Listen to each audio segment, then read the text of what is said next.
오늘 함께 나눈 말씀은 고린도전서 13장 1절로 7절 말씀입니다. 고린도전서 13장 1절로 7절 말씀. 1 Corinthians chapter 13 verse 1 through 7.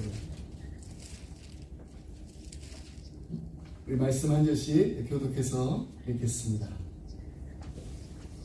내가 사람의 방언과 천사의 말을 할지라도 사랑이 없으면 소리나는 구리와 울리는 꽹과리가 되고 내가 예언하는 능력이 있어 모든 비밀과 모든 사실을 알고 또 세상에 옮길 만한 모든 일이 있으니 사랑이 없으면 내가 아무것도 아니요. 내가 내게 있는 모든 것으로 구제하고 또 내 몸을 불사르게 내둘지라도 사랑이 없으면 내게 아무 유익이 없느니라. 사랑은 오래 참고 사랑은 오래 하며 시기하지 아니하며 사랑하지 아니하며 교만하지 아니하며 무례 행하지 아니하며 자기의 유익을 구하지 아니하며 성내지 아니하며 악한 것을 생각하지 아니하며 우리를 미워하게 함께 있습니다. 모든 것을 참으며 모든 것을 믿으며 모든 것을 바라며 모든 것을 견디느니라. 아멘. 네, 오늘 우리 함께 읽은 본문 말씀은 사랑장이라고 불릴 만큼 이 사랑에 대해서 아주 간결하고도 또 완벽한 정의를 내리고 있습니다. 그래서 많은 크리스찬 가정의 그 집에 가보면은요, 이 고린도전서 13장 말씀을 담은 액자들이 걸려 있습니다. 하지만 우리가 고린도전서 이 13장만을 이렇게 싹둑 잘라내서 액자에 걸고 벽에 걸어놓고서 아, 사랑은 이런 것이구나. 우리 가정에도 이런 사랑이 넘쳤으면 좋겠다. 나도 이런 사랑을 해야지. 이렇게 다짐하는 것도 좋아요. 하지만은 사실 이 아름다운 구절이 어떤 맥락에서 나왔는지 아는 게 참 중요합니다. 고린도전서 우리 13장을 읽었잖아요. 12장에서 그리고 14장까지 주제를 보면은 성령과 은사입니다. 그리고 그 사이에 이게 샌드위치처럼 들어있는 13장, 이 13장은 모든 은사의 핵심에는 바로 사랑이 있음을 말해주고 있습니다. 당시 고린도 교회는 분쟁의 아픔을 겪고 있었습니다. 은사는 풍부했어요. 하지만 그러한 은사로 인해서 교회가 부흥하고 교회가 발전하기보다는 도리어 분열과 혼란이 초래되었습니다. 고린도 교인들은 은사의 목적인 이 교회의 덕을 세우는 데 있음을 알지 못해서 가시적이고 또 현상적인 어떤 외적인 은사만을 최고로 여겼을 뿐만 아니라 자랑하며 교만히 행하며 또 다른 성도들을 무시했어요. 이에 바울은 지금까지 소개한 여러 가지 은사들보다 더 큰 은사가 있다라고 말하면서 고린도 교회 성도들에게서 그 은사를 꼭 사모해야 한다라고 권면하고 있습니다. 그렇다면 더 큰 은사 무엇일까요?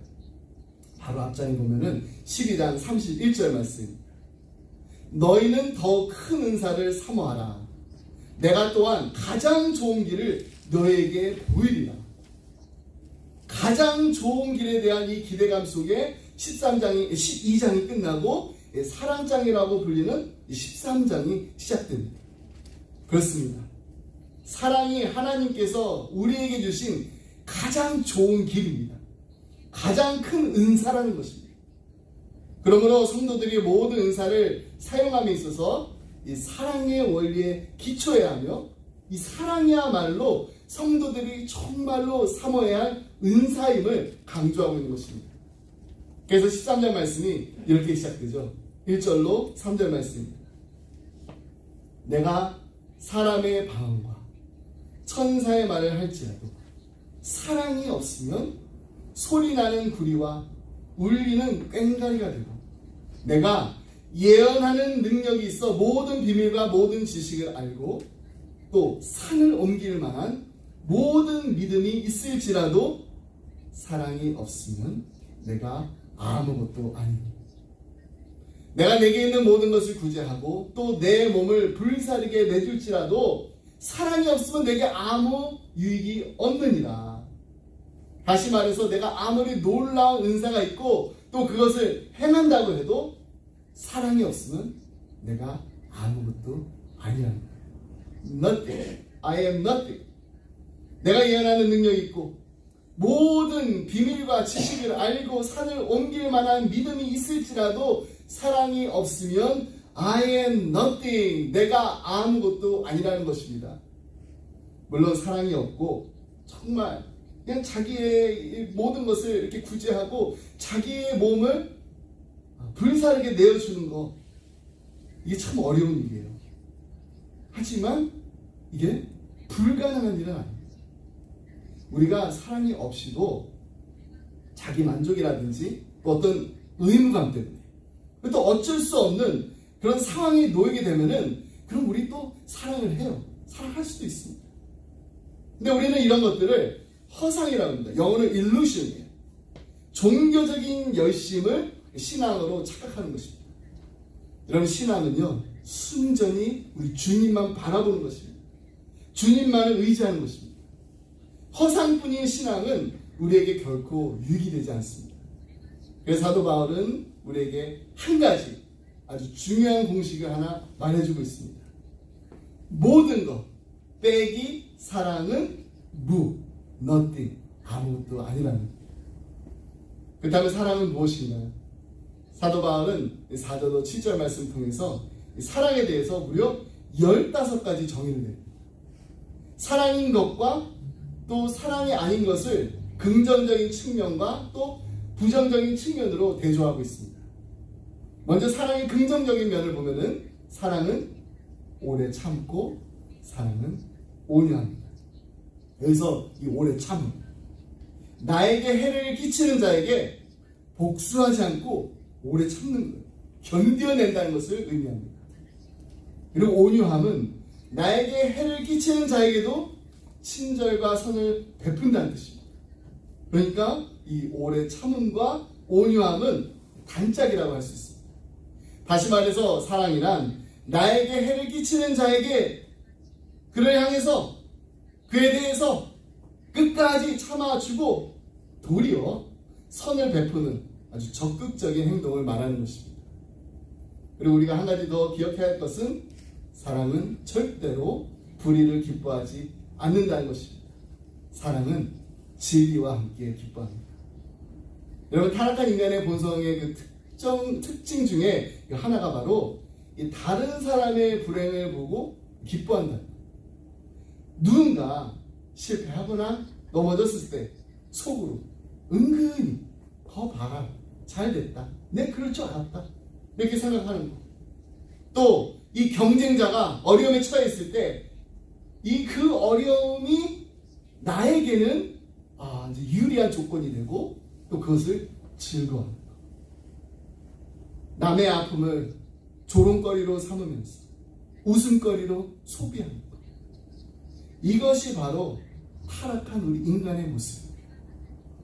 사람들은 오늘도 수많은 불의를 봅니다.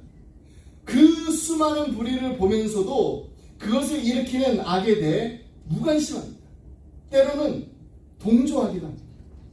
심지어 다른 사람의 고통을 자신의 즐거움이나 이익의 기회로 삼기도 합니다. 그러나 성경이 말하는 사랑은 결코 악을 기뻐하지 않습니다. 사랑은 오직 선과 진리 안에서만 기뻐합니다. 그 속에서 참된 기쁨을 찾는 게 바로 사랑입니다. 네, 여러분, 이 사랑에 대한 이 정의의 목록을 이렇게 훑어보면요, 부정적인 요소가 지금 고린도 교회가 겪고 있는 이 문제들이에요. 그래서 아주 정확하게 나타내고 있음을 금방 알 수가 있습니다. 사랑은 시기하지 않는다고 했어요. 그러나 고린도 교인들은 시기와 분쟁으로 망가져 버렸습니다. 사랑은 자랑하지 않습니다. 그러나 고린도 교인들은 자신이 받은 은사를 자랑합니다. 다른 사람들의 은사를 시기했습니다. 사랑은 교만하지 않습니다. 그러나 고린도 교인은 교만이 크게 다릅니다. 사랑은 무례에 행하지 않아요. 그러나 고린도 교회는요, 수치스럽고 욕된 행위가 침투하는 거, 그걸 보고도 그냥 묵인했습니다. 특별히 교회 안에서 무례한 일들이 참 많이 일어났어요. 그 중에 하나가 바로 성찬과 애찬을 행할 때 보여준 예배에 먼저 온 부자들의 무례한 행동이었습니다. 당시 성도들은 각자 이 집에서 준비한 그 음식을 교회로 가지고 왔습니다. 그래서 함께 나눠 먹었어요. 근데 이 경제적으로 부유한 교인들이 자신들이 준비한 음식을 이 가난한 교인들이 교회에 오기 전에 먼저 먹고 마심으로 자기들은 취하고 자기들은 배불렀지만은 나중에 일을 마치고 조금 늦게 참석한 가난한 교인들이 있었을 거 아니에요. 이들이 왔었을 때는 술 기운 때문에 횡설수설하는 그 부자 교인들을 보면서 배고픔을 참아했을 뿐만 아니라 마음의 상처까지 입게 되었습니다. 어떤 이는 술에 취해 있고 어떤 이는 배가 고픈데 과연 성찬 의식이 제대로 행해질 수 있었을까요? 그래서 사도 바울은 이들의 모임이 유익 못 되는 정도가 아니라 거기로 그친 것이 아니라 도리어 해로운 모임이 되었다라고 책망까지 했던 것입니다. 그래서 사랑은 자기의 유익을 구하지 않습니다. 그러나 고린도 교회는 독선적인 이기심의 그 소용돌이 속에서 허우적댔습니다. 또한 사랑은 성내지 아니하며 악한 것을 생각하지 않습니다. 가정에서든 일터에서든 분노는 이 공동체의 화목을 깨는 1등 공신입니다. 사람이 제일 쉽게 틈탈 수 있는 통로가 바로 분노예요. 그래서 상대방을 자극하지 않고 또 세심하게 살피는 것, 이게 바로 사랑입니다. 먼저 상대가 싫어하는 것이 무엇인지 그걸 잘 살피고 그것을 하지 않는 것, 그것이 바로 사랑입니다. 이에 대해서 삼일교회 성태근 목사님이 이런 이야기를 나누신 것을 제가 여러분과 나눈 적이 있어요. 저는 아내와 손을 잡고 가다 장난을 친다고 아내의 손바닥을 간지럽힙니다. 근데 최근에 아내가 그게 참 싫다라고 이야기하더라고요. 함께 26년을 살았는데 지금까지 몰랐던 겁니다. 잘 살피지 않아서 알지 못했던 것입니다. 진작 얘기해줬으면 좋았을 텐데 몇십 년 동안 말하지 못하고 참느라 얼마나 고생했겠습니까? 그 뒤로 저는 절대로 아내의 손바닥을 간지리지 않습니다. 아내를 아끼고 사랑하기 때문에 아내가 싫어하는 행동을 하지 않는 것입니다. 여러분, 나보다 너를 먼저 생각하는 것, 내가 원하는 방식으로 살아가는 것이 아니라 상대방의 입장을 고려해가면서 세심한 배려를 아끼지 않는 것, 그게 바로 사랑입니다. 우리가 자녀들을 사랑한다고 하잖아요. 하지만 때로는 그 사랑이 오히려 자녀에게 상처가 될 때가 있습니다. 왜냐하면 사랑을 부모가 원하는 방식으로만 해주기 때문입니다. 예를 들면 부모가요, 게임하는 거 그거 시간 낭비야, 무조건 하지 말라라고 금지하거나 잔소리를 늘어놓을 때가 있습니다. 하지만 자녀에게는요, 그 시간이 친구들과 어울리고 또 그동안 이렇게 쌓였던 그 스트레스를 풀 수 있는 소중한 시간이 될 수도 있습니다. 그래서 부모가 무조건 하지 마라고 하기보다는 이렇게 말해줘요. 얼마나 하고 싶은데 대신 시간을 정해서 하면 어떨까? 이렇게 대화를 해주는 게 더 좋습니다. 하루에 그 할 일들이 있다면 그 할 일들 다 마친 뒤에 잠깐 즐긴다든지 또 약속 시간을 이렇게 지켜가면서 한다면요, 우리 자녀들이요, 책임감과 또 자기조절 능력을 배울 수가 있습니다. 이렇게 하게 되면 아이는요, 부모님이 나를 참 잘 이해해주고 나를 존중해 주려고 하시는구나, 이런 마음을 느끼게 됩니다. 또 부모는요, 잘 되라고, 내가 나와 다 잘 되라고 하는 말이야, 이렇게 하면서 끊임없이 조언을 줍니다. 하지만은 자녀는 이것을 존중받지 못한다라는 메시지로 받아들일 수가 있어요. 지난주 금요일 날 저희 가족이 함께 모여서 앞으로의 그 장래에 대해서 이야기를 나눴습니다. 그 모임을 이제 앞두고 나서 제가 며칠 전부터 제 자신에게 이렇게 다짐을 했어요. 아빠 생각을 앞세우기보다 우리 딸의 생각을, 우리의 아들의 생각을 먼저 들어야지. 우리 아이들의 생각을 먼저 들어야지. 며칠을 다짐했습니다. 첫째 딸은 대학을 졸업한 뒤 무엇을 할지 고민 중이에요. 둘째는 요즘 이제 내년에 인턴십 준비하라고 여기저기 레즈메 이력서 보내라고 바쁘게 지내고 있습니다. 막내는 다음 달까지 대학원서를 제출해야 되는데 어떤 전공을 선택해야 될지 어떤 학교에 지원해야 될지 고민하고 있어요. 매일 바뀌어요. 세 명 모두 앞으로의 그 진로를 결정해야 하는 아주 중요한 순간을 맞이하고 있습니다. 이런저런 이제 대화를 나누는 가운데 큰딸과 또 저와 제 아내가 함께 내린 결정이 있습니다. 사랑이는 워낙 이제 성실해요. 꾸준히 공부해온 아이기 때문에 부모인 저희도 이렇게 바람이 있었습니다. 이대로 계속 공부를 계속 더 이어가서 하면 좋겠는데 이런 마음으로 지난 8개월 동안 여러 차례 이야기를 나눴습니다. 그러나 결국 딸이 스스로 결정하는 거 그게 가장 옳겠다라는 생각에 저희는 내려놓음을 선택했습니다. 그리고 그 이후로는요 오직 기도로 딸을 맡기기로 했습니다. 사랑하는 우리 아이들의 그 앞길을 미래를 이미 아시고 예비하신 하나님을 믿으며 그냥 간절히 기도하고 있어요.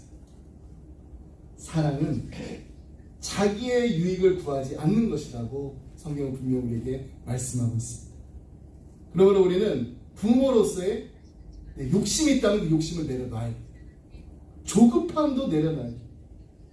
자녀를 이 부모의 기준대로 막 바꾸려 하기보다는 자녀의 그 마음을 먼저 헤아려 주는 거 이게 바로 참된 사랑입니다. 방에 들어갈 때는요 좀 이렇게 놓고도 하는 그런 작은 배려. 친구들이 있다면 다른 친구와 이렇게 비교하지 않고 그냥 우리 자녀들이 있는 그 모습 그대로 인정해주는 태도. 그리고 잔소리 대신 차분히 들어주는 대화. 이것이 바로 참된 사랑입니다. 그때 우리 자녀들이 이렇게 말할 거예요. 부모님은 나를 존중해 주시는구나. 나를 이해하려고 하시는구나. 여러분, 사랑은요 부모가 원하는 방식이 아니라 자녀가 정말로 원하는 그 방식으로 표현될 때 가장 큰 힘을 발휘하게 됩니다. 우리가 정말 자녀들을 그렇게 사랑할 때 우리의 가정 안에 진정한 화목과 기쁨이 이루어질 줄 믿습니다. 사도 바울은요 고린도 교회와 교인들이 많은 재산과 최상의 또 지리적인 위치 그리고 다양한 영적 은사 그리고 아주 유명한 교사들이 남긴 유산까지 다 가지고 있었어요. 하지만 정작 가장 필요한 한 가지 사실은 가장 위대한 요소인 그 사랑이 없다라는 것을 지적했습니다. 그래서 바울은 사랑이란 바로 이런 것입니다. 정의를 내리면서 교회가 하나 되기 위해서는 먼저 서로를 사랑해야 한다라고 강조하고 있습니다. 사랑이야말로 가장 큰 은사이며 또한 가장 좋은 길이라고 외쳤던 것입니다. 여러분 고린도전서 13장에 나오는 그 사랑의 정의를 한 센텐스로 문장으로 요약한다면은 사랑은 나보다 너를 나보다 남을 먼저 생각하는 것입니다. 그래서 사랑의 반대말이요 미움이 아니에요. 무관심, 이기심입니다. 4절에 나오는 이 사랑에 대한 정의를 한번 제가 반대로 읽어볼게요. 사랑은 오래 참고가 아니라 사랑은 오래 참지 않고 사랑은 온유하지 않으며 시기하고 자랑하고 교만하고 무례히 행하고 자기 유익을 구하고 성내고 악한 것을 생각하고 불의를 기뻐하며 모든 것을 참지 않으며 모든 것을 믿지 않으며 모든 것을 바라지 않고 견디지 않느니라. 이것이 바로 사랑이 없는 우리의 모습이 될 수 있다는 거예요. 하지만 이 사랑이라는 단어에 예수님의 이름을 넣어보면은 정말 우리가 힘써 본받아야 할 그 사랑의 모습, 평생 따라가야 할 그 사랑의 길, 십자가의 도를 볼 수가 있습니다. 예수님은 오래 참고, 예수님은 온유하며 시기하지 아니하며, 예수님은 자랑하지 아니하며 교만하지 아니하며 무례히 행하지 아니하며 자기의 유익을 구하지 아니하며 성내지 아니하며 악한 것을 생각하지 아니하며 불의를 기뻐하지 아니하며 진리와 함께 기뻐하고 모든 것을 참으며 모든 것을 믿으며 모든 것을 바라며 모든 것을 견디느니라. 예전에 제가 이 아버지들을 위한 컨퍼런스에 다녀온 적이 있어요. 그때 이 강사 목사님이 고린도전서 13장 말씀을 이렇게 봉독하면서 모든 남성들에게 다 일어나라고 했어요. 그리고 그가 한 구절 한 구절 읽을 때마다 자신이 지키지 못했던 그 구절이 있으면은 그 자리에서 그냥 앉으라고 했어요. 목사님이 4절 말씀을 채 다 읽기도 전에 반 이상의 그 남성들이 자리에서 앉기 시작했습니다. 5절 말씀 읽고 6절, 7절 말씀 이렇게 마칠 때는요, 거의 대부분의 남성들이 다 자리에서 일어나 있는 게 아니라 앉아 있었습니다. 우리가 그만큼 말씀대로 살지 못하고 있다는 것을 눈으로 직접 확인할 수 있었던 시간이었습니다.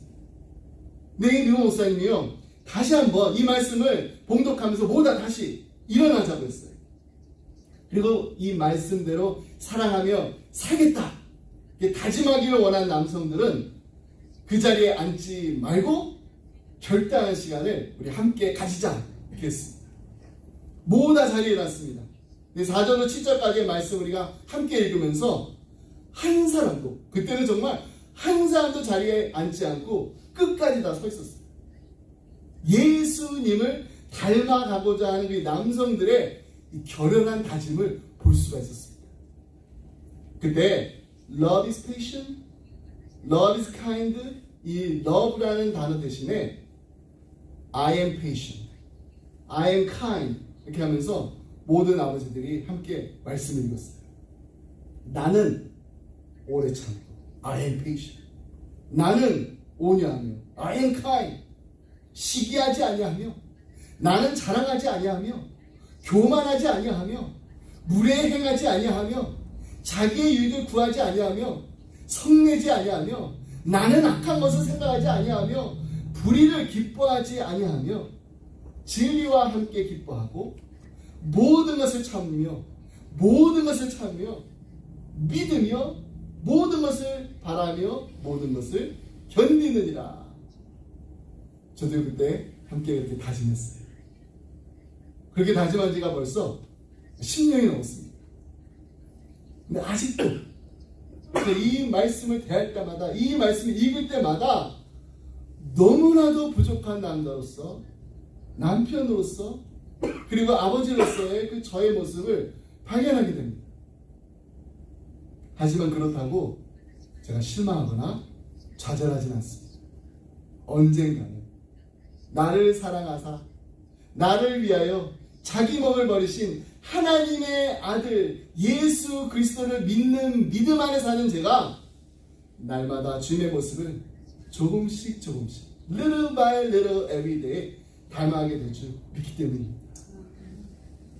예수님처럼 오래 참고 예수님처럼 온유하며 예수님처럼 사랑하고 예수님처럼 용서하는 예수님의 마음을 닮아가는 예수님의 사랑을 날마다 우리의 삶으로 전하며 나누는 사랑의 사도들이 다 되시기를 주님의 이름으로 축복합니다.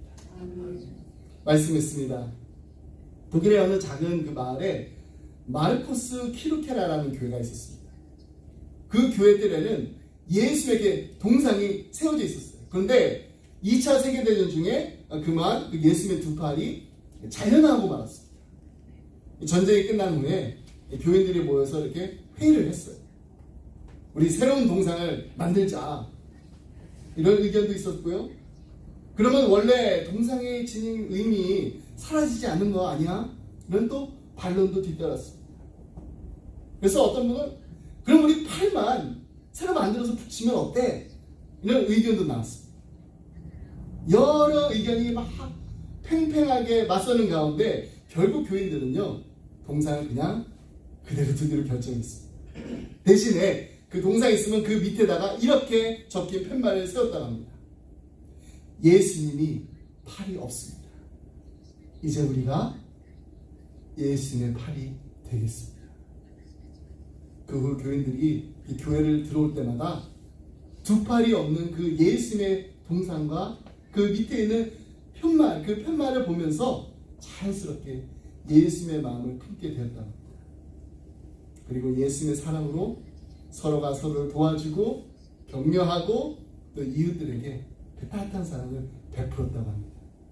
그 결과 그 교회는요, 큰 부흥이 일어났고 또 그 지역에는 전쟁의 상처를 치유하는 놀라운 하나님의 역사가, 은혜의 역사가 일어났습니다. 여러분, 우리도 예수님의 두 팔이 되어서 서로가 서로를 도와주고 위로하며 감싸 안는다면 하나님께서 영광을 받으실 것입니다. 또한 우리에게 더 큰 은혜와 축복을 베풀어 주실 뿐만 아니라 우리 교회를 통해서 하나님의 뜻이 이루어질 줄 믿습니다.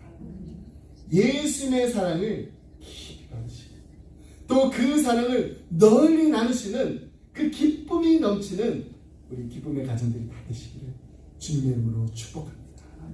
기도하겠습니다. 하나님 아버지, 감사합니다. 하나밖에 없는 독생자 예수 그리스도를 우리를 위해 보내주셔서 예수님께서 십자가에서 흘리신 피로 말미암아 우리의 모든 죄가 다 깨끗이 씻어지게 하심을 감사드립니다.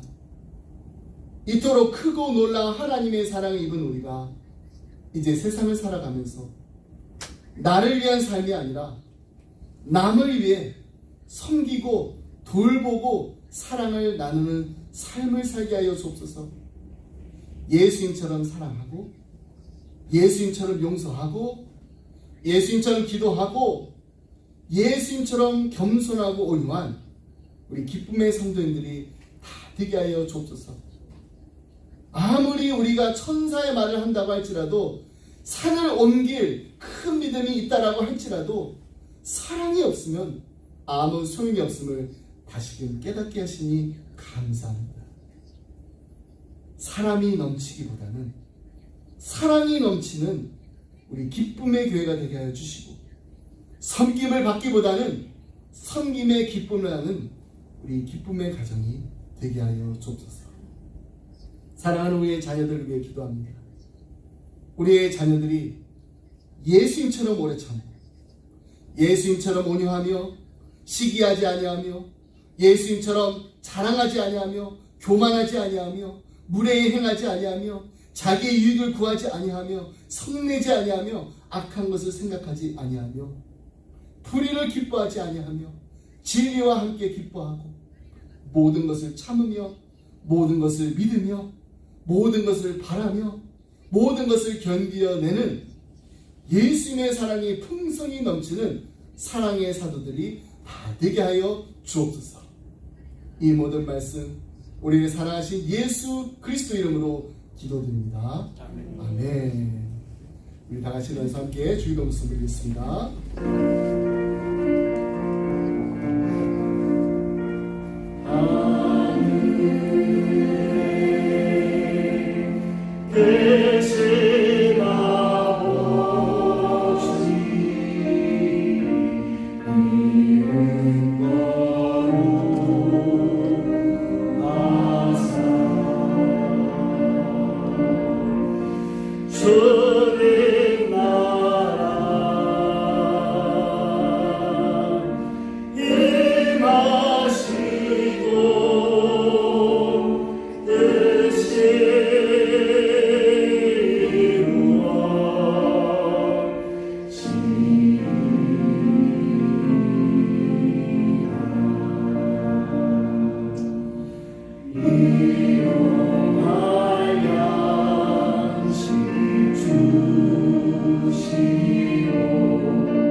이제는 우리 주 예수 그리스도의 은혜와 하나님 아버지의 그 크신 사랑과 성령님의 감동감화 교통하심, 하나님 사랑하는 우리의 자녀들을 이 시대에 사랑의 사도로 불러주시옵소서. 예수의 심장을 가지고 예수의 따뜻한 손길을 내미는 하나님 보시기에 아름다운 은혜가 흐르는 인생들이 되게 하여 주옵소서. 간절한 마음을 기도하며 주님만 바라보며 주님만을 의지하는 사랑하는 성도들과 가정과 생업 위에